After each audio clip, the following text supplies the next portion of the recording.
네, 벌써 5주차 수업인데요. 오늘 수업도 두 번째 뉴럴 네트워크 시간입니다. 지난 시간에 했던 내용을 간단히 서머리하면은 이 네 가지 내용으로 볼 수 있는데, 먼저 했던 내용이 퍼셉트론에 대한 가장 기초적인 뉴런을 어떻게 수학적으로 모델링했는지에 대한 내용이고요. 그리고 두 번째 내용은 이 퍼셉트론으로 풀기 힘들었던 리니어리 세퍼러블 하지 않은 문제를 다루기 위해서 이렇게 여러 개의 레이어를 쓰는 멀티 레이어 퍼셉트론에 대한 내용이었는데요. 여기서 간단한 질문을 드리면 여기에 있는 레이어 개수가 몇 개일까요? 오진아? 네? 여기 있는 레이어 개수가 몇 개일까요? 히든 레이어 2개고 오픈 레이어 하나에서 총 3개. 아, 네, 맞습니다. 해서 이 레이어 개수가 눈에 보이는 이 동그라미 뉴런들이 이렇게 있는 걸 레이어라고 통상적으로 말하지만 사실상 뉴럴 네트워크에서 레이어는 웨이트들이 담겨 있는 곳입니다. 해서 결국에는 이게 레이어처럼 관례적으로 말하긴 하지만 결국 이 웨이트 벡터들의 집합이 몇 개인지 세기 때문에 결국 히든 레이어의 개수 더하기 1이 이 뉴럴 네트워크의 레이어 개수다 라고 통상적으로 얘기를 합니다. 그리고 세 번째로 다뤘던 내용은 그럼 이 멀티 레이어 퍼셉트론을 어떻게 학습시키는가에 대한 내용으로서 백프로포게이션에 대한 원리와 백프로포게이션 과정에서 곱셈 연산과 덧셈 연산, 이런 연산이 그레디언트 플로우에서 어떻게 거꾸로 반영되는가에 대해서 얘기를 했었고, 이런 과정에서 레이어가 깊어지면은 특히 시그모이드 펑션을 액티베이션 펑션으로 사용할 때는 레이어가 깊어짐에 따라 그레디언트가 파라미터 그레디언트가 감소하는 거의 0에 가까워지는 이런 베니싱 그레디언트 문제가 있다고, 이런 문제에 대한 언급까지 하고 해결책에 대해서 말하지 않았습니다. 그래서 이번 시간의 시작은 이 베니싱 그레디언트라는 중요한 문제를 어떻게 해결하는가에 대한 내용으로 시작을 하도록 하겠습니다. 그래서 오늘의 내용은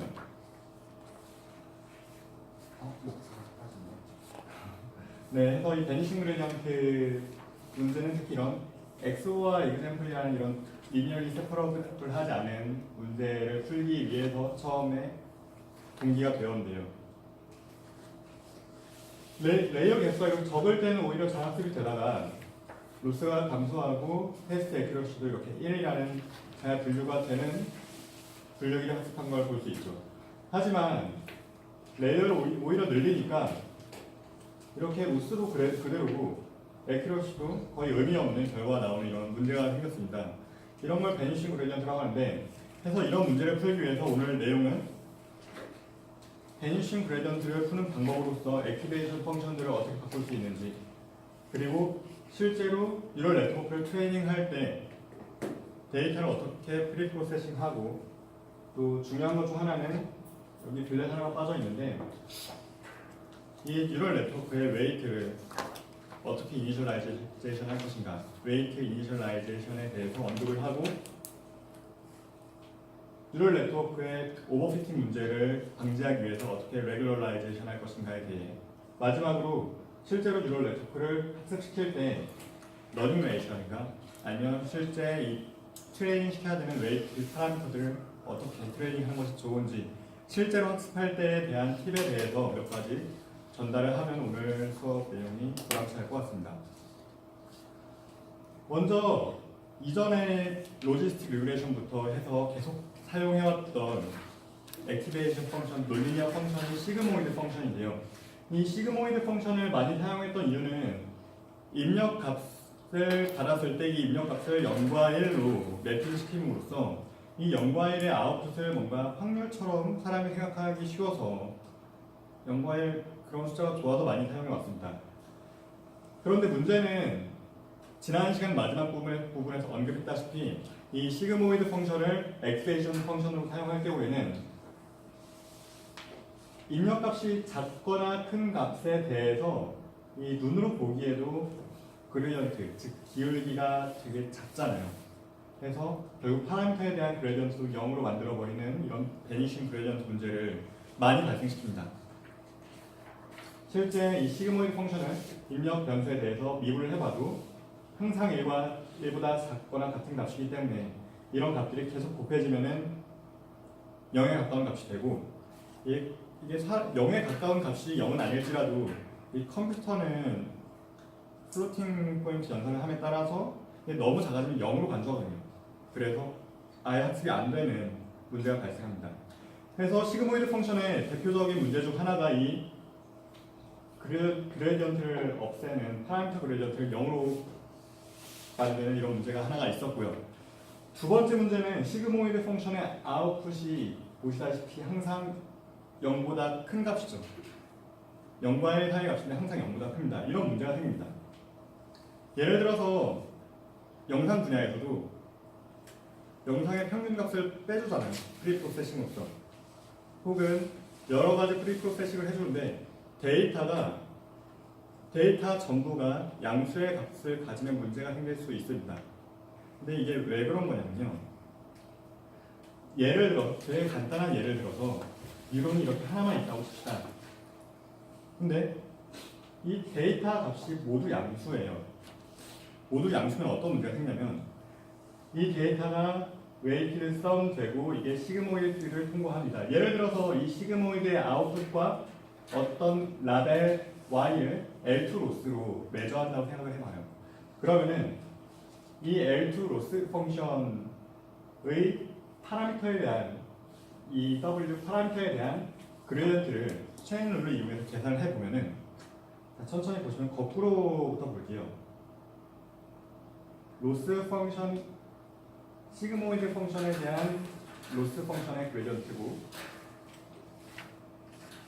W 트랜스포즈 X에 대한 시그모이드 펑션의 로컬 그레디언트고 여기는 W 트랜스포즈 X의 W에 대한 그레디언트입니다. 근데 보시면은 이 시그모이드 펑션의 데리베이티브는 전 슬라이드에서 말했다시피 항상 0보다 큰 양수 값이죠. 그리고 지금 인풋이 모든 컴포넌트가 항상 0보다 큰 상황입니다. 그러면은 이 y 빼기 시그모이드 오브 W 트랜스포즈 X의 값의 부호에 따라서 지금 얘는 벡터거든요. 파라미터의 랭수와 동일한 길이의 벡터인데 이 그레디언트의 모든 컴포넌트 값이 모두 다 양수이거나 모두 다 음수가 된 것입니다. 이런 문제 때문에 물론 지금은 유론이 하나 있는 되게 제약적인 간단한 예시를 보인 거지만 이렇게 그레디언트 벡터가 인풋에 따라 파라미터에 따라서 플러스가 될 수도 있고 마이너스가 될 수 있는 게 상식적인데 만약에 입력 데이터가 모두 양수라는 예를 들어 영상 같은 경우는 0과 255의 랭지를 가진 값들을 가지거든요. 근데 이 0부터 255 랭지의 값을 그대로 넣어주면 다 양수가 되죠.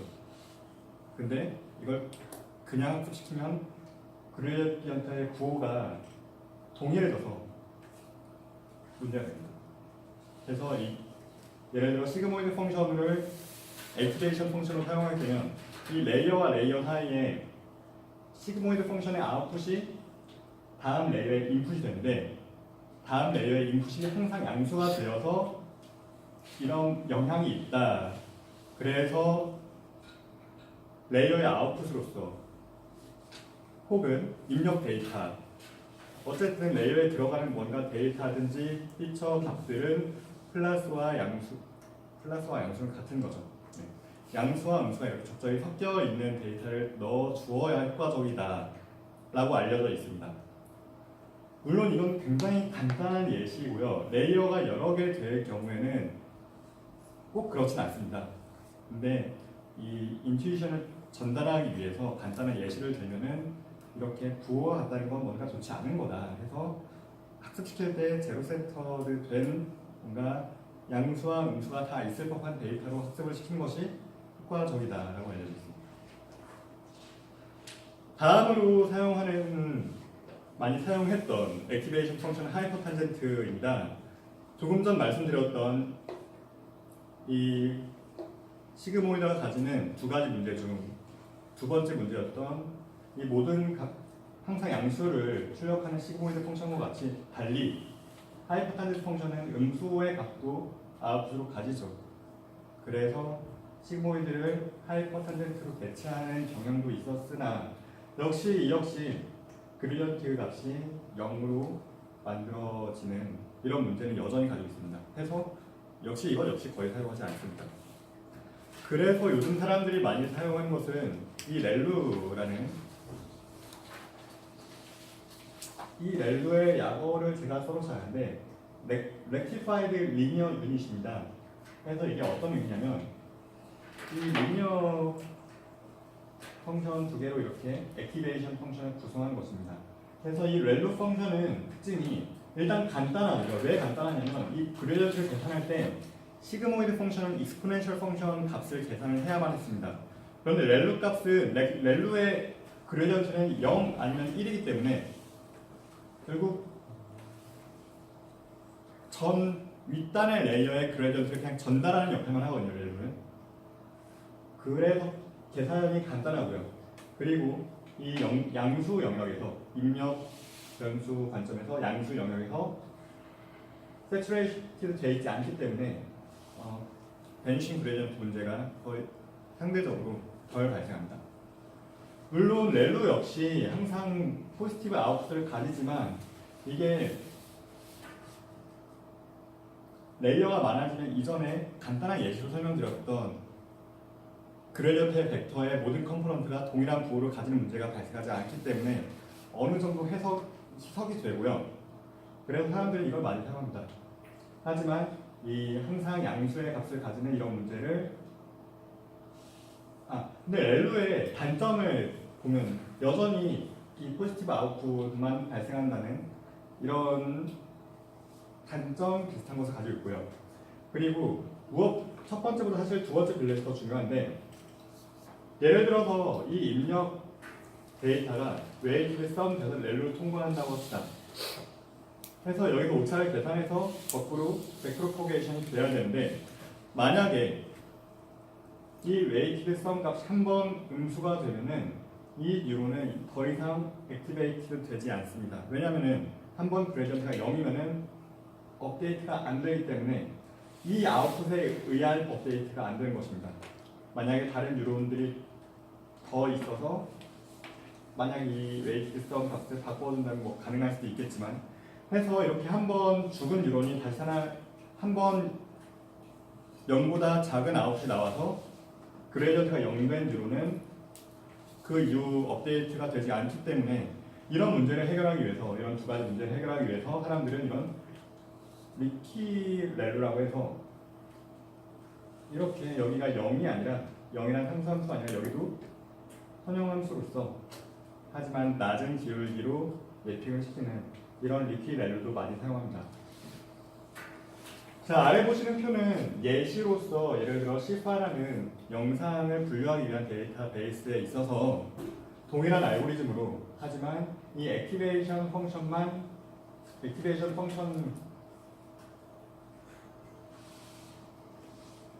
바꿔가면서 결과를 비교한 것입니다.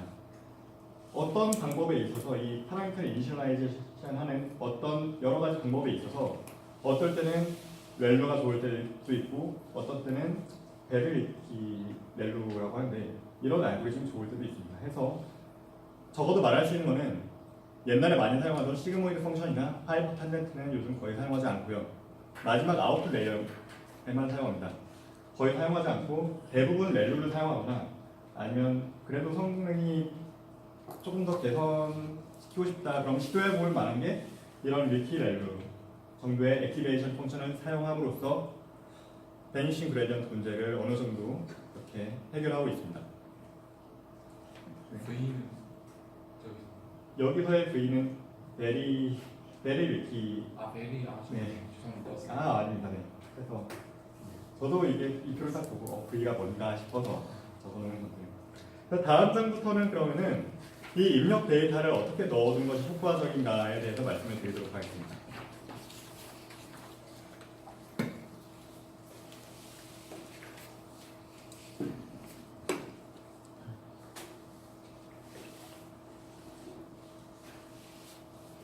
기본적으로 영상 분야에서 많이 사용하는 데이터 프리프로세싱 방법은 평균 값을 빼서 이렇게 제로민 데이터를 만들어주는 것입니다. 그래서 원래의 데이터가 있으면은 원점이 중심에 오도록 데이터를 프리프로세싱 해주는 것인데요. 하지만 이 분산 정도가 예를 들어 영상 같은 경우는 0과 255라고 혹은 0부터 1이라고 이 랭지가 딱 구성이 되어 있습니다. 그런데 일반적인 다른 데이터들은 그렇지 않잖아요. 예를 들어 모터 데이터만 해도 RPM과 토크의 랭지가 굉장히 다르듯이 그럴 때는 뭔가 이 베리언스를 고려해 주어야 돼요. 영상이 아닌 다른 데이터들에 대해서는 이렇게 노멀라이제이션을 많이 합니다. 그래서 노멀라이제이션이라는 단어는 사실 표준 정규문구로 다 바꿀 때 이렇게 트랜스포메이션 하는 과정을 노멀라이제이션이라고는 하지만 일반적으로 두 가지를 다 의미합니다. 첫 번째는 이렇게 표준화하는 과정 자체를 의미하기도 하고 두 번째는 이 프리프로세싱 된 데이터의 랭지를 이렇게 한정 지어주는 예를 들어서 0과 1이라든지 마이너스 1부터 1까지라든지 이렇게 범위를 한정 지어주는 그런 데에도 노멀라이제이션이란 용어를 사용합니다. 그래서 이런 식으로 데이터를 노멀라이제이션 해주고요. 다음 프로젝터는 웨이트를 어떻게 이니셜라이제이션 해주는가에 대해서 설명을 드릴 건데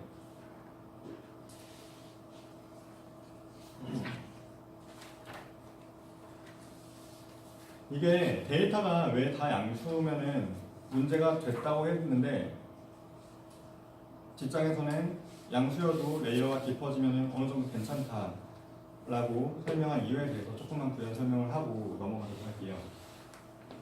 이게 만약에 아까 보셨다시피 레이어가 상층 혹은 싱글 이론이면 그러면은 여기서 웨이트 썸이 돼서 이렇게 이 출력값과 y 햇과 y의 로스를 계산한다고 합시다. 그러면은 이 데이터가 만약에 이 입력 데이터 벡터가 모든 컴포넌트가 0보다 크면은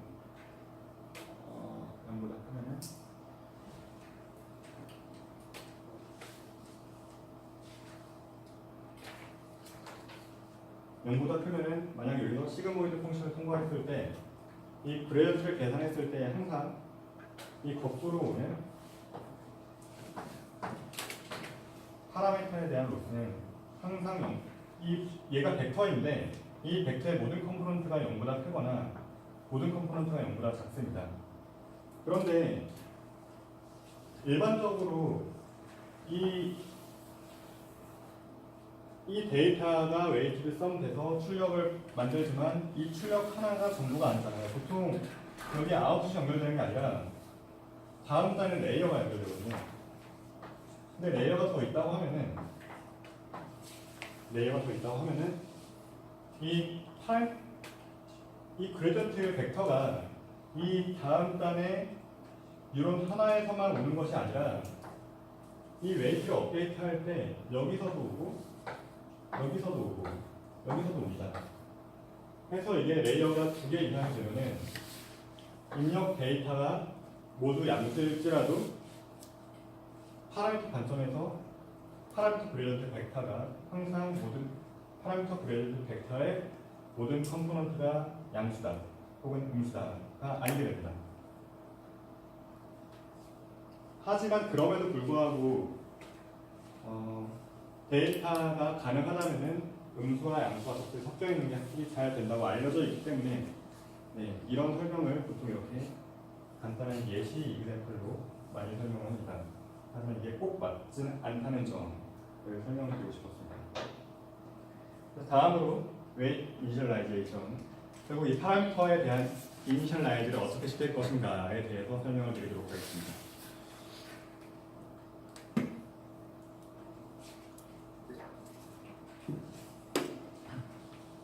일단 옛날에 80년대 초반에 MLP가 맥프로포게이션으로 잘 학습이 됐습니다. 근데 그때의 멀티 레이어 퍼셉트론은 히든 레이어가 많아야 2개 정도인 멀티 레이어 퍼셉트론이었죠. 하지만 더 복잡한 모델을 학습시키고 싶었지만 안 됐어요. 베니싱 그레디언트나 아니면 계산량 문제 때문에 안 됐거든요. 그런데 2006년도에 제퍼리 힌튼 교수 팀에서 이 리스트릭티드 볼츠만 머신을 이용한 방법을 사용함으로써 이 웨이트를 적절히 이니셜라이제이션을 잘 해주면은 레이어가 깊더라도 기존의 일반적인 백프로포게이션으로도 학습이 되더라라는 게 밝혀졌습니다. 그러면서 이 딥러닝 분야가 꽃을 피우면서 다른 사람들도 여러 연구를 하면서 렐로 엑스레이션도 나오고 다른 드롭아웃, 다른 알고리즘들이 여러 가지가 많이 나온 것이거든요. 해서 제 포렌팅 분석팀이 어떻게 이 웨이트를 이니셜라이제이션 했냐. 일단 RBM에 대한 개념을 알아야 됩니다. RBM이 별게 아니라 간단히 말씀드리면 그냥 바이팔 타입 그래프입니다. 이 노드들이 이렇게 연결된 건데 이 노드가 앞에 있는 노드가 하나의 레이어고 이렇게 다음 일렬로 나열되어 있는 노드가 다음 레이어라고 합시다. 그럼 리스트키드라는 말은 볼장한 것은 원래 모든 노드들이 이렇게 연결이 된 건데 이렇게 제한적인 볼장한 것이라고 하잖아요. 이 의미가 같은 레이어 안에서는 연결이 되어 있지 않다라는 뜻입니다. 그리고 그냥 우리가 생각하는 뉴럴 네트워크에 인접한 두 레이어라고 생각하시면 됩니다. 문제는 이 레이어의 파라미터를 어떻게 unsupervised 러닝으로 이니셜라이제이션 할 것인가입니다. 아이디어는 이겁니다. 목표는 이 파라미터를 이니셜라이제이션 한 건데 어떤 방식으로든 이 파라미터를 적당한 값을 채워 넣는 것입니다. 랜덤한 값이 아니라 적당한 값을 채워 넣고 싶은데 이 데이터를 표현하는 다음 레이어 피처 값들을 피처 벡터를 만들기 위한 적당한 레이어의 웨이트 값들을 채워 넣고 싶은데 어떻게 채워 넣을 것인가? 일단 어떤 식으로든 랜덤하게 이니셜라이제이션이 되어 있겠죠, 웨이트 값들이. 그래서 입력 데이터를 이용해서 다음 레이어의 노드들 값들을 계산하겠죠. 이렇게 이 값이 나왔죠, 웨이트 서밋에서. 그리고 모든 뉴런들, 다음 레이어의 모든 뉴런들 값을 처음 이니셜라이즈 된 웨이트 파라미터로 계산합니다. 자, 여기서 아이디어의 핵심은 거꾸로 간다는 것입니다. 지금 웨이트의 초기 값을 이용해서 다음 레이어의 값들을 계산했죠. 그리고 지금 이 값들이 초기화되어 있는 이 값들을 그대로 이용하되 거꾸로 가는 것입니다. 이런 거죠, 그러니까.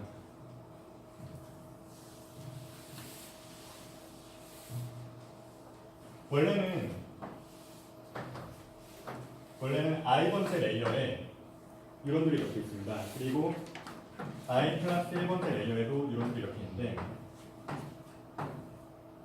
이런 식으로 처음에 초기화된 웨이트 값을 이용해서 웨이트를 썸을 해서 이 값을 계산했습니다. 즉 여기에 이 기론 값들을 x i번째 값이라고 합시다.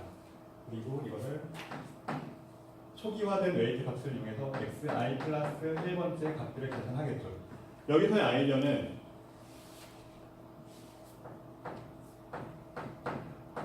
안 보이시죠? 여기 wi,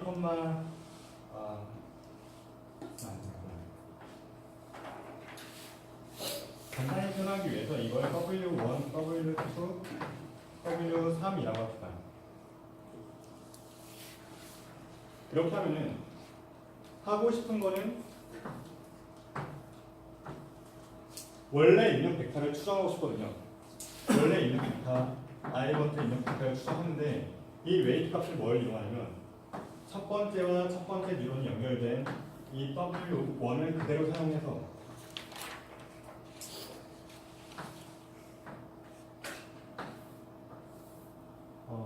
이 관점에서는 아무래도 이렇게 웨이트를 써면 되겠죠. 네, 이런 식으로 계산해서 W 값을 옵티마이즈하는 것입니다. 그러니까 얘는 라벨 정보가 없는 거죠. 데이터만 가지고 학습을 하는 거죠. 데이터만 가지고 입력 데이터를 웨이트를 썸하고 같은 웨이트 파라미터로 피처 벡터와 같은 웨이트 파라미터의 웨이트 썸을 해서 원래 입력 벡터가 나오길 원하는 것입니다. 근데 이 입력 벡터와 추정한 입력 벡터를 KL 다이버전스로 KL 다이버전스라는 그리고 이 분포가 얼마나 다른지를 매저하는 일종의 매트릭입니다. 디스탄스를 측정하는 매트릭인데 KL 다이버전스로 매저를 해서 이게 미니마이즈가 되도록 이 웨이트 값을 트레이닝 시킨 것입니다. 결국에 뉴럴 네트워크에서 레이어가 이렇게 많다고 합시다. 그러면은 이 레이어들을 한꺼번에 다 합치신 것이 아니라 이렇게 레이어를 두 개씩 뽑아서 얘를 이용해서 자기 자신과 비슷한 모양이 나오는 레이어 하나를 거쳐서 자기 자신과 비슷한 모양이 나오는 이 웨이트 벡터들을 학습시키고 그 다음에 이렇게 구한 피처 벡터를 이용해서 이 레이어 하나를 거쳐서 피처 벡터가 나오는 그러니까 얘가 어떤 피처 벡터면은 레이어 하나를 거쳐서 동일한 웨이트 밸류로 동일한 피처 벡터가 나오는 이 웨이트 값을 또 학습시키고 언슈퍼바이즈 러닝으로 학습을 시키고 이렇게 계속 학습을 시켜갑니다. 그러면 여기까지 다 채워지겠죠.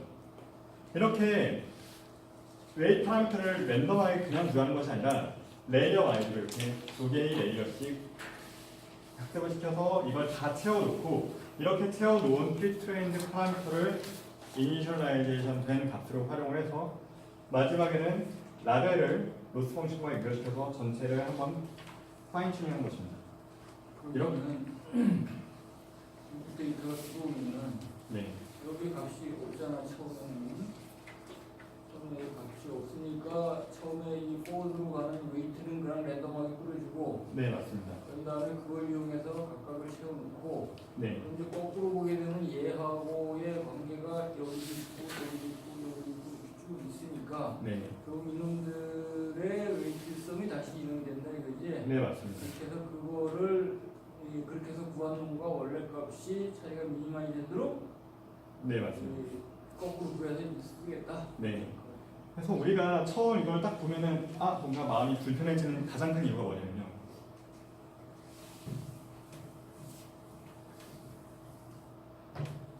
우리는 이 계산되는 과정이 어떻게 되길 바라냐면 이런 입력 값들의 웨이티드 썸을 이용해서 다른 어떤 값이 나오길 바라죠. 이게 왜 이런 생각을 많이 하냐면 우리는 이런 노드들로 구성이 된 그래프가 이 노드들로 구성된 그래프에 방향이 있다고 무의식적으로 생각을 합니다. 이렇게. 그런데 이 볼츠만 머신의 핵심은 바이팔파이트 그래프거든요. 무슨 의미냐면 방향이 없습니다. 그냥 관계라는 거죠. 이 노드와 이 노드의 관계는 첫 번째 노드, 여기 두 번째 노드. 이 첫 번째 노드와 두 번째 노드의 관계는 이 관계가 그냥 W12야. 이 관계입니다. 그래서 이걸 거꾸로 갔을 때도 이게 되길 바라는 그런 모델이 불주한 모션의 기본 모델입니다. 그래서 이런 모델을 사용한 것을 거꾸로 구한다면 역수를 써야 되네.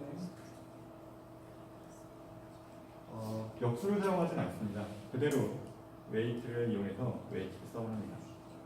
네. 그래서 결국 이 값이 어떤 특정한 트루 값 자체가 없거든요. 일종의 입력 벡터를 표현하는 한 일종의 리프레젠테이션을 구하는 것이기 때문에 사실 정답이 없는 문제입니다. 그래서 이렇게 파라미터를 두 개의 레이어씩 언슈퍼바이즈 방법으로 트레이닝을 해서 그 웨이트 값을 프리 값으로 사용해서 전체를 다시 파인 튜닝하는 방법. 이걸 딥 빌리프 네트워크라고 해서 이런 네트워크 구조가 2006년도에 논문화되고 이런 깊은 그 당시에 이게 굉장히 깊은 네트워크였거든요. 이런 깊은 네트워크 학습이 되는구나라는 게 딱 나오면서 사람들이 관심을 되게 많이 가지게 된 것입니다. 네. 이 방식으로 얻어지는 웨이트 비주얼라이제이션이 합당하다는 걸 어떤 식으로 증명을 했어요? 그 증명 과정은 제가 잘 기억이 나지 않아서 증명 과정까지는 사실 합당하고 합당하지 않고가 라벨이 없으면 모르잖아요. 사실 이 이니셜라이제이션까지는 그냥 이렇게 하면은 이 두 번째 레이어의 피처 값들이 입력 데이터를 잘 표현하겠거니라고 믿는 것이죠. 그리고 처음에 그런 식으로다가 초기화를 해주면은 그러면 결국은 글로벌 미니멈의 근방의 값을 준다라는 건 어느 정도 전체 네트워크로 봤을 때 나중에 그 라벨 된 놈으로 다시 백프로파게이션 학습을 할 때 그런 거를 쓰게 되면은 결국 수없이 많은 미니마 중에 글로벌 미니마 쪽에 위치한다. 네. 라는 걸 증명할 수 있겠지. 네. 아니면은 다른 게 어떻게 있겠지. 네. 해서 한 가지 더 설명드리면 이 비슷한 컨셉이 2000년도 초반에는 그리고 이거에 조금 변화된 모형이 요즘까지도 많이 연구가 되고 있거든요. 그거를 왜냐하면 이쪽에 관심을 사람들이 가진 이유가 언슈퍼바이즈 메서드이기 때문에 관심을 가집니다. 라벨 정보가 필요 없는 이런 연구의 방향이기 때문에 비슷한 연구 방향 하나 더 소개시켜드리면 비슷한 방법으로서 웨이트 밸류를 이니셜라이제이션 할 수 있는 방법입니다. 오토 인코더라고 하는데요.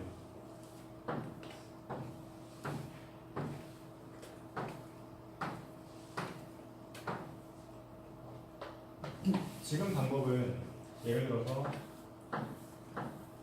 이 첫 번째와 세 번째를 연결하는 이 웨이트 값을 W1, 3이라고 합시다.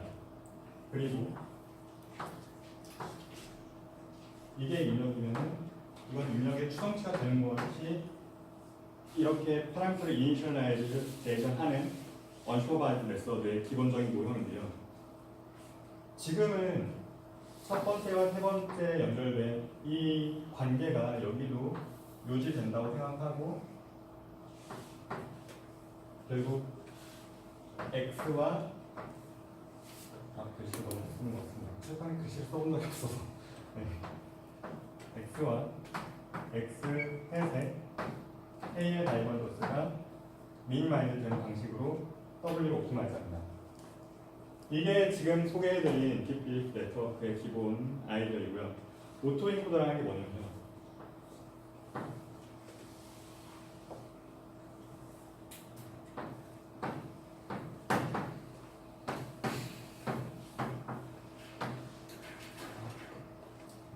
네, 오토인코더가 뭐냐면요.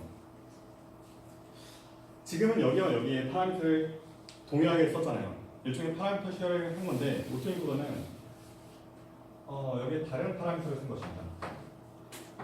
결국에 오토인코더는 얘가 입력값이고 입력값이 라벨인 슈퍼바이즈 러닝처럼 학습을 한 거죠.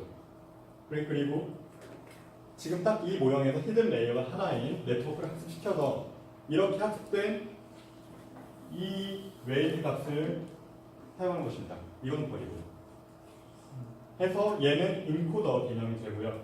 여기 디코더 개념이 됩니다. 예를 들어서 입력 벡터가 예를 들어 100디멘전이라고 합시다. 그리고 이 필터 벡터가 50디멘전이라고 합시다.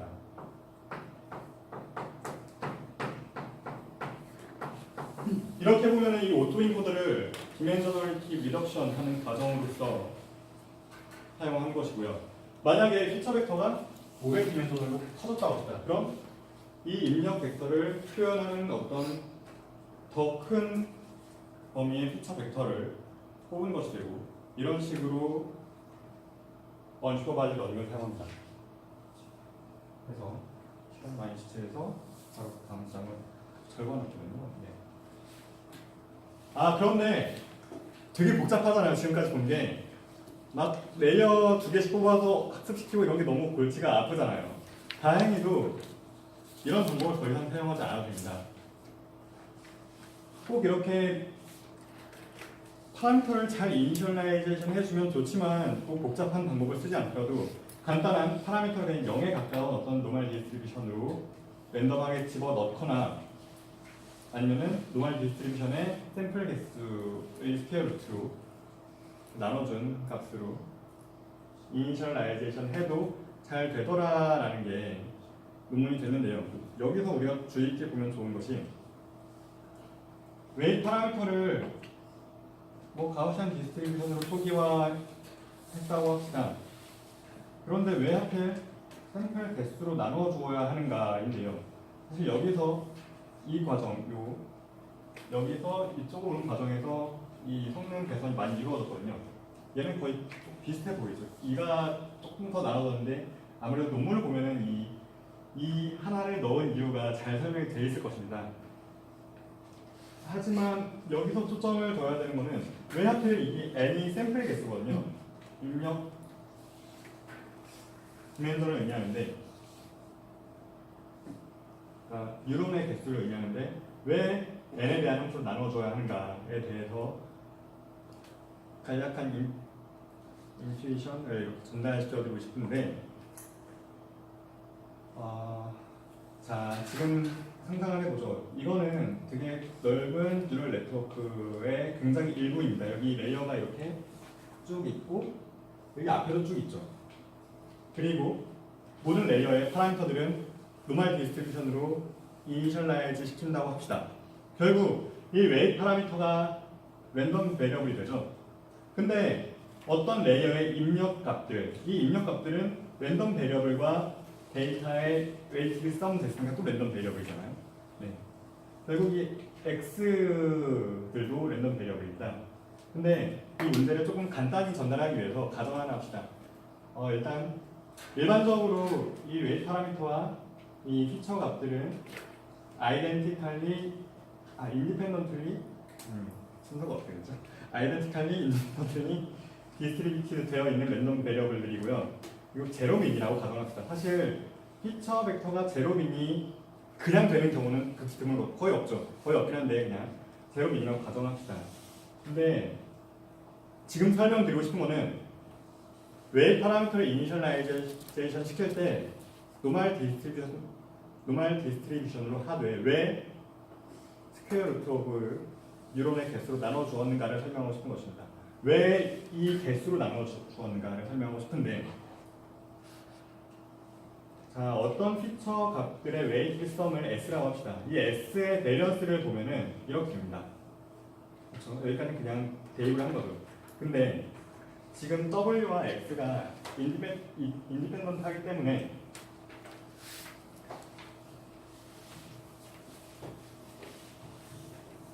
어떤 인디펜던트한 랜덤 베리어블 X와 Y에 대해서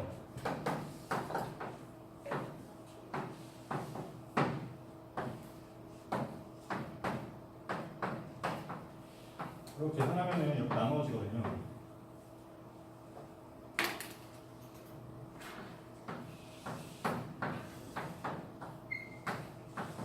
이게 안 보이시죠? 이렇게 상상을 해서 쓰시면 될 것 같은데 이렇게 나눠지거든요. 그래서 이게 이렇게 되고, 근데 문제는 여기입니다. 이 과정이 되게 당연해 보이는데 이게 당연한 게 아니거든요. 혹시나 싶어서 혹시 이거 아시는 분 있나요? 이 두 랜덤 베리어블의 곱의 밸런스가 x, y가 인디펜던트 할 때 이게 어떻게 정리되는지, 이게 랜덤 베리어블의 덧셈의 밸런스와 곱의 밸런스는 완전히 다른 거거든요. 네, 그래서 나중에 한번 찾아보시거나 하시면 생각보다 되게 복잡한 식이 나옵니다. 써드리면은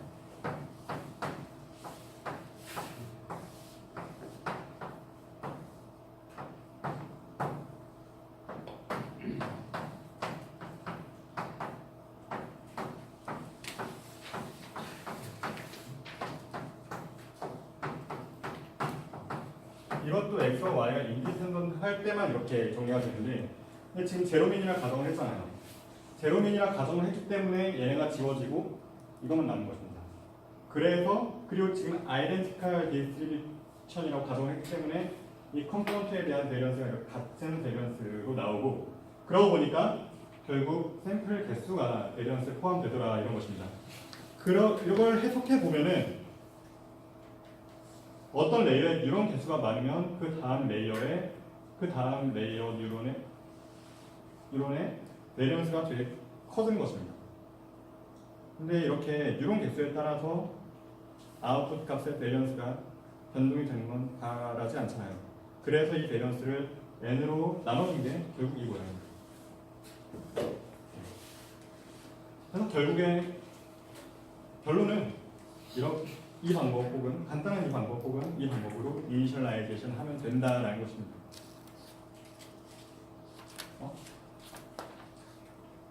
제가 이게 저도 계속 업데이트를 하다가 다른 버전을 가지고 왔는데 제가 말을 하면서 뭔가 조금씩 이상하다고 느꼈거든요.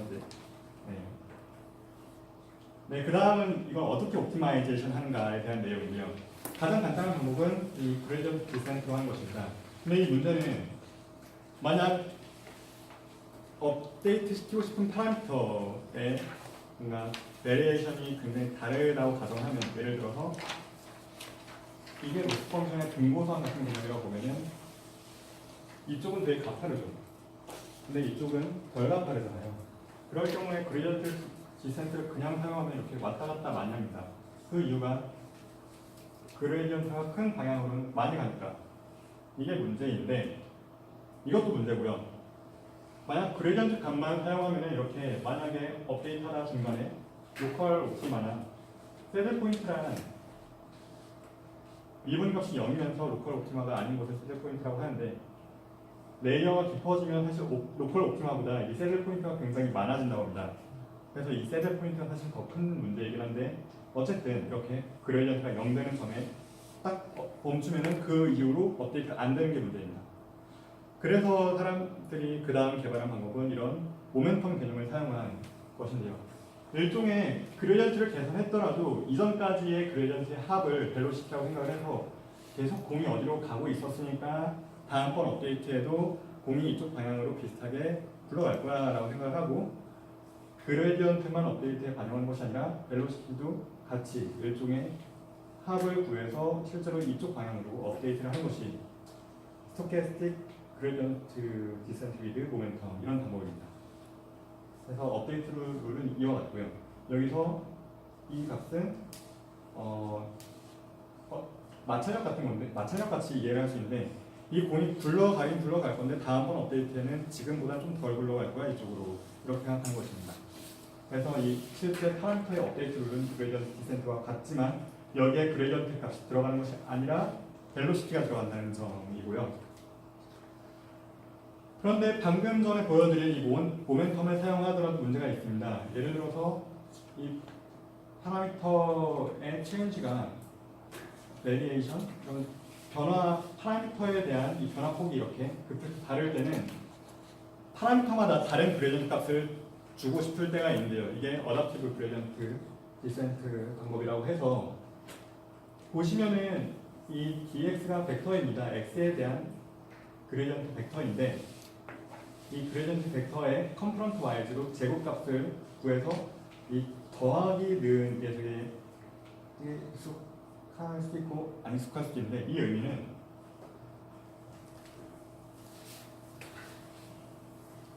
C나 매트랩이나 파이썬이나 다 동일한데 x 플러스 이퀄 k 이 의미가 업데이트 할 때 x 자리에 x 더하기 k를 넣는 의미입니다. 그래서 이 그레디언트의 크기를 쌓아가는 걸 그레디언트 스퀘어라는 이쪽에 넣어서 이걸 저장해 놨다가 이 크기로 얘도 벡터거든요. 이 그레디언트 벡터가 이렇게 그레디언트 벡터가 있을 때 이것들을 각각 제곱한 값들을 이렇게 쌓아가는 것입니다. 벡터를. 그리고 이 컴포넌트별로 이렇게 나눠주니까 지금 이 나눗셈이 컴포넌트 와이즈 오퍼레이션이거든요. 그래서 원래 그레디언트 값에 이 그레디언트의 크기들, 각각 컴포넌트의 크기들의 합을 나눠주니까 그레디언트가 큰 원래 컸던 애는 이 값도 커서 더 작아지겠죠. 하지만 그레디언트가 작은 이렇게 넓은 슬로프를 가진 애는 원래 합이 작았기 때문에 덜 나눠져서 더 많이 업데이트가 됩니다. 이런 내용의 어답티브 그레디언트 알고리즘이었고요. 이걸 또 조금 더 개발한 것이 이 어답티브 그레디언트 디센트의 핵심은 파라미터마다 다른 그레디언트를 적용한다는 것입니다. 근데 여기에 더불어서 모멘텀 개념을 적용한 것이 이 루트민 스퀘어 프로파게이션입니다. 그래서 보시면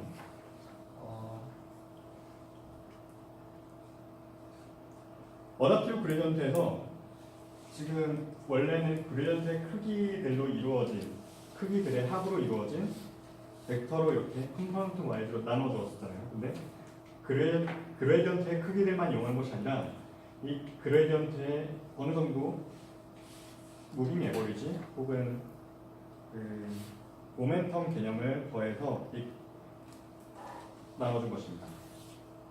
그리고 마지막으로 보여드릴 것은 아담 옵티마이저라고 해서 이런 업데이트 룰로 결국 의미를 간단히 설명드리면은 지금까지 설명드린 것이 계속 순서대로 개발된 것처럼 이해를 해서 지금까지 알고리즘을 이렇게 다 조합한 것으로 이해를 하면 좋을 것 같은데 퍼스트 모멘텀도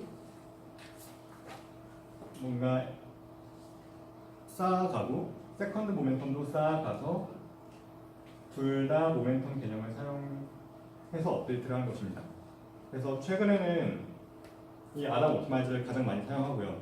사용할 때 이 논문에서 알려주기를 일반적으로 이 퍼스트 모멘텀에 필요한 파라미터와 세컨드 모멘텀에 필요한 파라미터는 처음에 이 정도 값으로 일단 트레이닝을 시도해보면 적당하다라고 논문 저자는 말해주고 있습니다. 지금까지 여러 가지 옵티마이제이션 방법들에 대해서 설명을 드렸었는데 되게 간략하면서 짧고 얕고 넓게 보여드린 이유가 어떤 옵티마이제이션 방법들이 있는지는 알되 이 사용하는 방법에 있어서 텐서플로우는 이렇게 함수 한 줄로 사용할 수 있다는 점을 전달하기 위해서입니다. 그래서 내가 여러 가지 방법의 옵티마이제이션을 적용해보되 최근의 연구 동향에 따르면 이 아담 옵티마이저를 가장 먼저 사용해보는 것을 추천드립니다. 그래서 다음 장부터는 이 오버피팅 문제를 해결하기 위해서 레귤러라이제이션을 어떻게 할 것인가에 대한 내용입니다.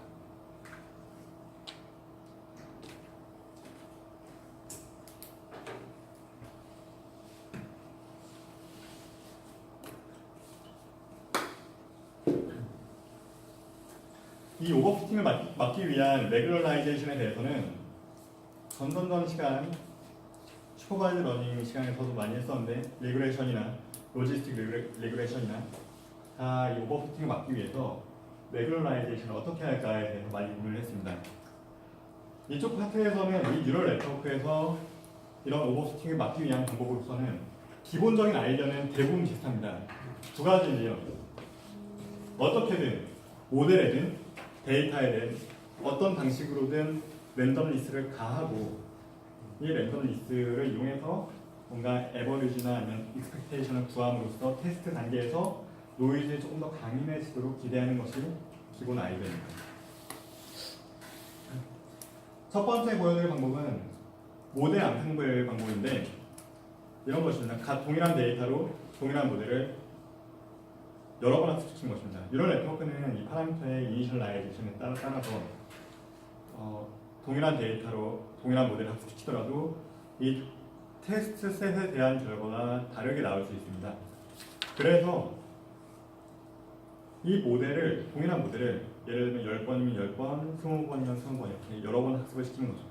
그렇게 10개의 모델을 가지고 테스트 시에는 테스트 데이터를 10개 모델로 다 테스트를 해서 테스트된 결과를 에버리지 시키거나 아니면 뭔가 기대값을 구하거나 그런 방법으로 이 앙상블 방법을 사용하는데 단점은 당연하다시피 테스트 단계에서 모델 10개는 10개, 20개는 20개를 한꺼번에 확인하니까 그 배수만큼 테스트 시간이 더 오래 걸린다는 것입니다. 하지만 일반적으로 알려진 바에 따르면 이 모델 앙상블 방법으로 성능이 획기적으로 좋아지진 않지만 적어도 나빠지지 않는 경향이 크고 어느 정도 대부분의 경우에서 어느 정도는 성능이 좀 더 좋아진다라는 연구 결과가 많이 나오고 있습니다. 그래서 이 모델 앙상블 방법은 사실 가장 간단한 방법 중 하나였고요. 두 번째는 드롭아웃이라는 방법입니다. 사실 이 드롭아웃이라는 방법이 이 딥뉴럴 네트워크 분야에서 가장 많이 사용하는 레귤러라이제이션 기법이라고 볼 수 있을 것 같습니다.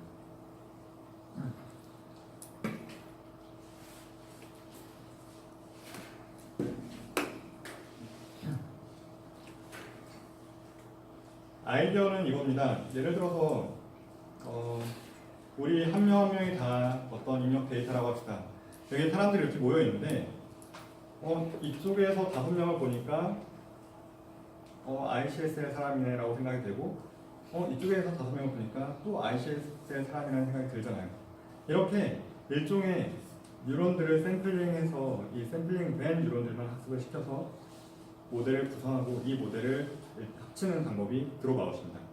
여기서 드롭아웃이라고 하는 이유가 첫 모델이 있으면 첫 모델에서 뉴런들을 어떤 랜덤 리스에 의해서 드롭 프로바빌리티라고 하는데 몇 프로의 비율로 이 뉴런을 없애줄 것인가.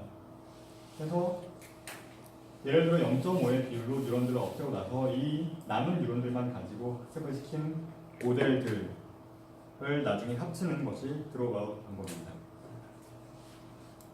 그래서 예를 들어서 고양이만 봐도 뭐 고양이 꼬리나 발톱이나 이런 것만 봐도 고양이라고 알기 힘들 수도 있지만 예를 들어 이렇게 특징의 일부만 가지고 학습을 시켜서 이런 걸 여러 번 학습시켜서 이 모델들을 잘 합치면은 더 노이즈의 강인한 모델이 나온다는 것이 매번 드랍되는 노드가 틀리다는 얘기예요. 네, 당연합니다.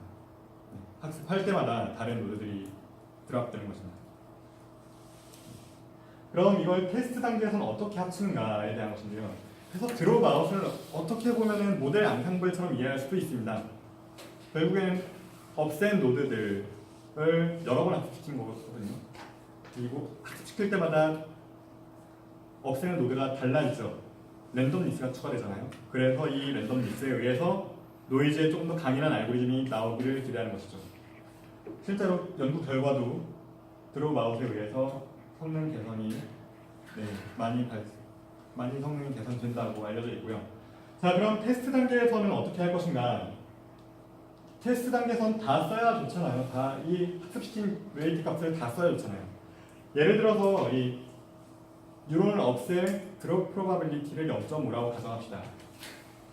일반적인 뉴럴 네트워크에서는 하나의 출력 값을 만들 때 입력 값이 모두 다 웨이트를 써면 됩니다. 근데 드롭 아웃을 추가시킨 네트워크 구조에는 랜덤 리스가 들어가 있죠. 이걸 Z라는 랜덤 베리어블로 표현을 하면은 어떤 랜덤 리스냐면요.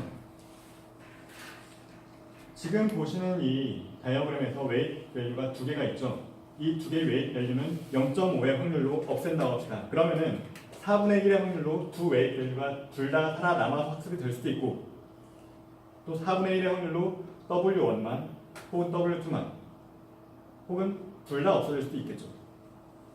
그거에 대한 익스펙테이션 값을 얻길 원합니다. 근데 이걸 계산해 보면은 테스트 단계에서 이 익스펙테이션을 계산해 보면은 이렇게 나오겠죠. 계산이 되면은 우리는 원래 이 값이 나오길 원했는데 그 값이 아니잖아요. 그래서 테스트 단계에서는 이 모든 웨이트 값들을 사용하되 이렇게 나온 값의 드롭 프로바빌리티를 이렇게 곱해줍니다. 그래서 다음 레이어 값을 계산하는 거죠. 혹시 지금 네.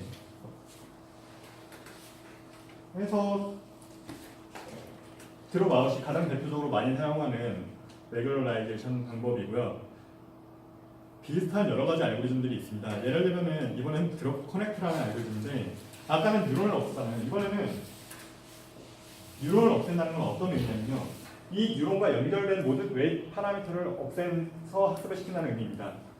근데 이번에는 어떤 몇 개의 이 웨이트 값만 없애는 이 연결된 고리만 없애는 걸 드롭 커넥트라고 합니다.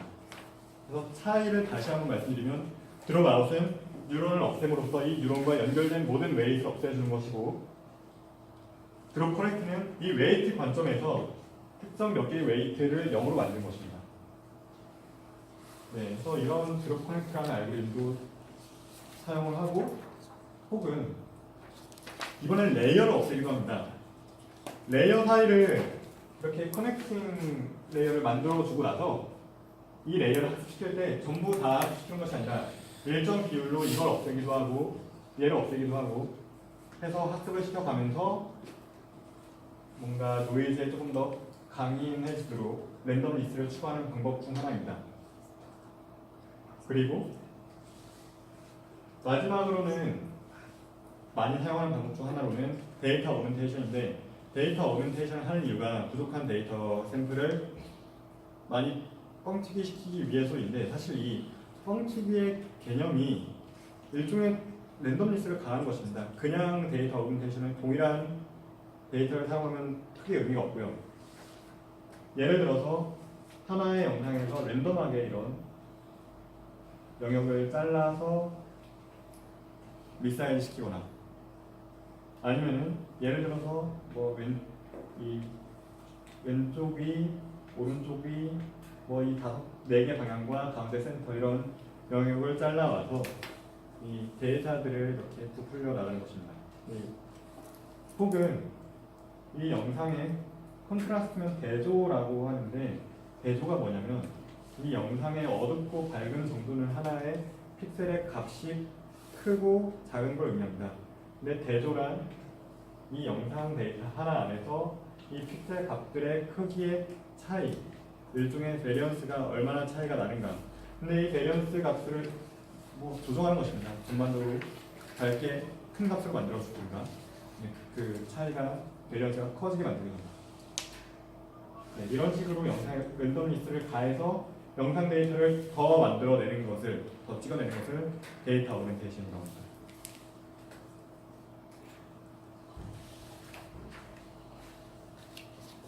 자, 여기까지 결론을 살짝 말씀드리면 되게 여러 가지 방법들이 있었잖아요. 다 쓸 필요 없습니다. 알려져 있기를 이 중에서 지금 자료에서는 뺐는데 배치 노멀라이제이션이라는 다른 레귤라이제이션 방법도 있는데 배치 노멀라이제이션이라든가 사실 드롭 아웃을 가장 많이 사용합니다. 그래서 이런 방법들 중 하나 정도 쓰면은 레귤라이제이션 퍼포먼스가 어느 정도 증가하고, 그러니까 오버피팅이 되는 경향이 어느 정도 감소하고 2개, 3개, 4개 써도 크게 의미는 없다는 게 일단 연구의 결과 중 하나이고요. 그리고 만약 적용하시고 싶으시면 가지고 있는 데이터에 데이터 오그멘테이션하고 드롭아웃 레이어를 추가해서 모델을 구성하면 첫 시도로서 가장 빠른 지름길이 될 것 같습니다. 자, 다음 장부터는 그럼 이런 게 얼마나 영향이 있는가, 실제로 드롭아웃을 넣고 안 넣고 혹은 뭐 뉴럴 네트워크와 일반적인 그냥 소프트맥스 클래시피케이션 이런 게 얼마나 차이가 있는가를 동일한 데이터셋에 대해서 다른 사람이 실험해 놓은 자료를 제가 이렇게 빌려왔습니다. 보시면은 저희가 슈퍼바이즈 러닝에서 배웠던 소프트맥스 클래시피케이션 가장 간단한 클래시파이어 중 하나인데 그걸 엠리스트 데이터에서 쓰면은 로스도 이 정도 나오고 액큐러시가 한 90% 정도 나오는 걸 볼 수 있었죠. 하지만 레이어가 지금 3개인 뉴럴 네트워크를 사용해서 학습을 하면은 94% 정도의 오차 정확도가 나왔고요. 그리고 자비어라는 건 이 레이어 웨이트 파라미터의 이니셜라이제이션을 노멀 디스트리뷰션 나누기 스퀘어 루트 오브 이런 개수로 웨이트 값을 초기화해서 트레인 시키니까 동일 모델에 대해서 이 초기화는 달라져도 3%가량 퍼포먼스가 증가했죠. 근데 이 3% 증가가 자 6% 오차에서 2% 오차로 감소했으니까 엄청난 증가 중 하나죠. 여기에 드롭아웃까지 추가하니까 2%도 안 되는 오차가 발생했어요. 그래서 이런 하나하나가 의미가 있다는 점을 보여드리고 싶었습니다. 자, 그러면은 딱 10분 남았는데 남은 시간 동안은 본인들이 가서 이 뉴럴 네트워크들을 학습시킬 때 막연하잖아요. 특히 러닝 레이트라든가. 자, 이제 웨이트 파라미터의 이니셜라이제이션은 그냥 이 자비어 메소드를 사용하면 되겠죠. 하지만 어떤 옵티마이제이션 방법을 사용해서 이 옵티마이저를 어떤 이니셜 러닝 레이트 혹은 학습시켜감에 따라서 이 러닝 레이트를 어떻게 줄여나가야 하는가에 대한 팁을 간단히 설명드리고자 슬라이드 2-3장을 준비했는데요. 자, 먼저 학습시킴에 따라서 로스 펑션을 관찰해 볼 필요가 있습니다. 실제로 어떤 모델을 만들고 나서 내 데이터를 이용해 학습시킬 때 로스 펑션을 학습하는 과정 동안 관찰을 해볼 필요가 있습니다. 만약에 러닝 레이트가 너무 크면은 되게 올라가죠. 이게 로스 펑션 관점에서는 어떻게 표현이 되냐면요. 코딩하는 사람이 제일 싫어하는 숫자 중 하나가 이거잖아요. 나도 넘버가 뜹니다. 나도 넘버가 뜨면은 일반적으로 너무 큰 로스 값 때문에 숫자가 아니다라고 인식을 해서 발생하는 경우가 많은데요. 그럴 때는 이 러닝 레이트를 줄여보는 것이 의미가 있습니다. 만약에 어디까지 학습이 되긴 되는데 만족스럽지 못하다 그러면은 러닝 레이트가 너무 작을 수 있으니 너무 클 수 있으니 이때도 러닝 레이트를 줄여보는 게 의미가 있습니다.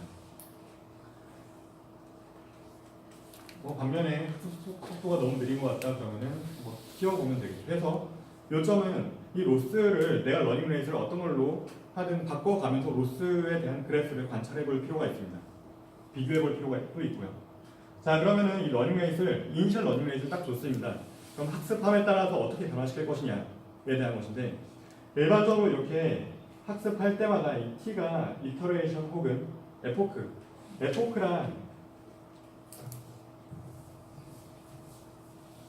예를 들어 데이터가 이만큼 있는데 보통 이 데이터가 굉장히 큽니다. 이 데이터를 전부 다 때려 넣어서 GPU에 다 올려서 한꺼번에 학습시키기 힘들 때가 있겠죠. 그래서 일반적으로 이렇게 미니 배치라는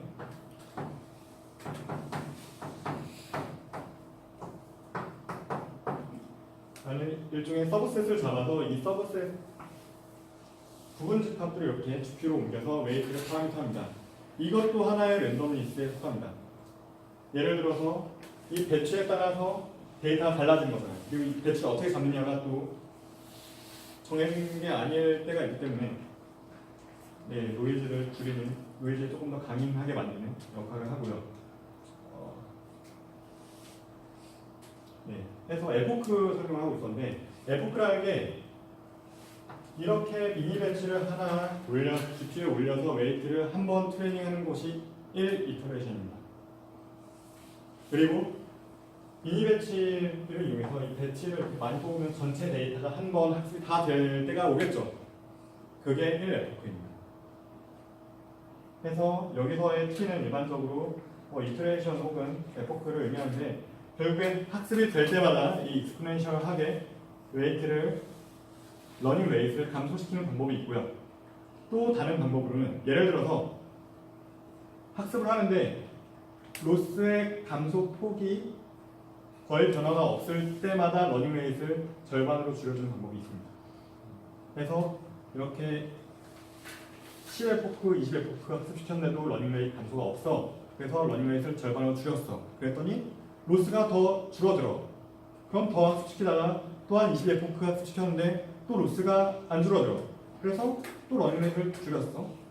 이렇게 학습시키는 것이 이 스택 디케이라고 하는데, 만약 러닝 웨이트를 줄였음에도 불구하고 로스가 더 이상 줄어들지 않는다. 그럼 거기서 학습을 멈출 수 있겠죠. 그래서 이런 방식으로 러닝 웨이트를 조정하시면 됩니다. 그래서 일반적으로 러닝 웨이트를 고정해서 학습시키는 방법은 그렇게 좋은 방법은 아닙니다. 특히 빅데이터에 있어서. 다음 방법은 트랜스퍼 러닝에 대한 것입니다. 일반적으로 내가 가지고 있는 데이터가 충분히 빅데이터라는 것을 나도 확신 못하고 누구도 확신할 수가 없는 경우가 되게 많죠. 특히 모델에 따라서 모델이 크면 클수록 빅데이터의 개념은 상대적이기 때문에. 근데 아무래도 성능이 좋아지려면 복잡한 모델을 쓰고 싶어지잖아요. 그럴 때는 내 데이터뿐만 아니라 다른 사람이 학습시켜 놓은 이런 네트워크를 가져와서 이 네트워크를 프리트레인드 파라미터로 활용하는 방법인데요.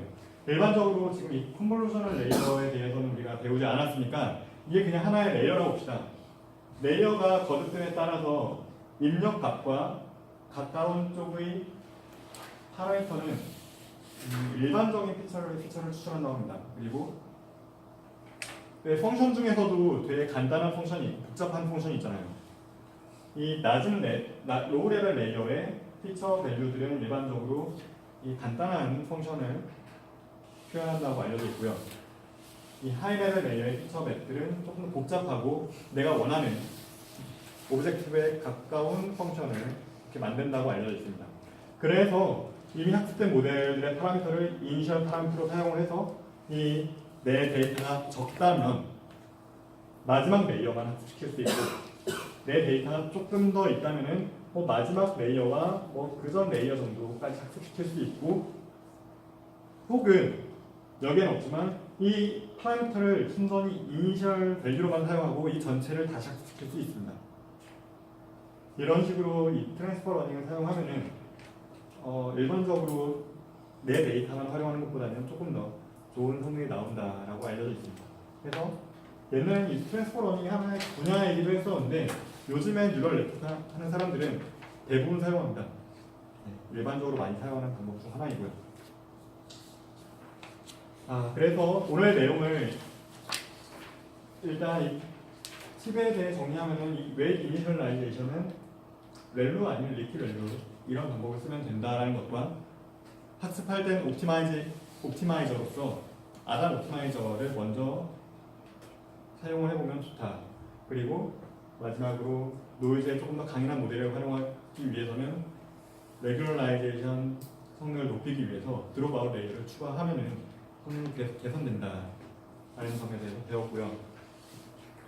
오늘 내용을 간단히 서머리하면은 결국 베니싱 그레디언트의 문제를 풀기 위해서 액티베이션 펑션들 어떤 액티베이션 펑션을 쓸 수 있는가, 그리고 입력 데이터는 어떻게 프리 프로세싱 해줄 수 있는가, 그리고 레귤러라이제이션과 실제로 뉴럴 네트워크를 학습시킬 때 어떤 방법들을 적용하면 좋은가에 대해서 배웠습니다. 그래서 오늘의 수업 내용은 여기까지고, 다음 시간부터는 오늘까지 한 내용이 일반적인 뉴럴 네트워크에 대한 내용이었고요. 다음 시간부터는 컴퓨터 비전이 뭔지, 이미지 프로세싱에 대한 간단한 언급과 왜 컨볼루셔널 뉴럴 네트워크가 이 영상 데이터에 대해서 효과적인지에 대해서 이해를 할 수 있는 시간이 되면 좋을 것 같습니다. 감사합니다.